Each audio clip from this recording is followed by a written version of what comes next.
Railway भर्ती परीक्षा में प्रश्न पूछा गया, कहा गया कि एक कक्षा में लड़कों और लड़कियों की संख्या का अनुपात 4:5 है। यदि लड़के 4 नए आ जाए कक्षा में तो लड़कों की संख्या में 20% की वृद्धि हो जाती है। कक्षा में लड़कियों की संख्या आपको निकालनी है। एक तो इससे ये लगा लेंगे आप प्रतिशत वाला कॉन्सेप्ट लगाकर कि लड़कों और लड़कियों की संख्या का अनुपात देखिए 4:5 है। ये प्रश्न की भाषा है और ये कहा जा रहा है कि 4 नए लड़के आ रहे हैं, ये बॉयज है और ये गर्ल्स है।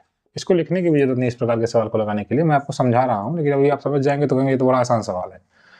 कहा जा रहा है कि अगर 4 नए लड़के कक्षा में आ जा रहे हैं, अगर कक्षा में 4 नए लड़के आ जा रहे हैं तो जो लड़कों की संख्या है उसमें 20% की वृद्धि हो जा रही है। 20% की वृद्धि यानी आप 4 को 20% बढ़ा दीजिए, या तो आप ये कह दीजिए कि सर 4 नए लड़के आने पर 20% की वृद्धि हो रही है। 4 नए लड़के आने पर 20% की वृद्धि हो रही है। तो अगर 20% की वजह मैं 100% निकाल दूं तो इसका मतलब 20 बचे 100, 4 बचे 20, इसका मतलब 20 लड़के अगर आ जाएंगे तो 100% की वृद्धि हो जाएगी। तो 100% बराबर 20 क्या हो गया, यानी कि यहाँ पर जो 4 यूनिट की वैल्यू है वो 20 हो जाएगी। तो अगर 4 यूनिट 20 के बराबर है तो आपसे पूछा है लड़कियों की संख्या, तो 4 अगर 20 के बराबर तो 1 यूनिट 5 के बराबर, 5 यूनिट 25 के बराबर हो जाएगा, यानी कि 25 लड़के हो जाएंगे। आप इस बात को समझ पाए?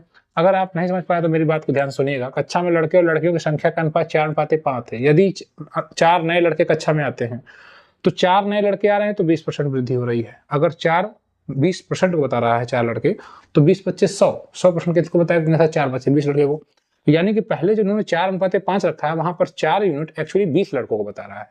तो 4 यूनिट 20 लड़के को बता रहे तो 5 यूनिट किसको बताएगा, कहेंगे सर 4 यूनिट 20 लड़के को तो 1 यूनिट 5 लड़के को, तो 5 यूनिट लड़कियों की संख्या पूछा है तो 5 यूनिट 5 बचे 25 लड़कियां जाएंगी। इस प्रकार से आप इस सवाल को बड़ी आसानी से लगा सकते हैं।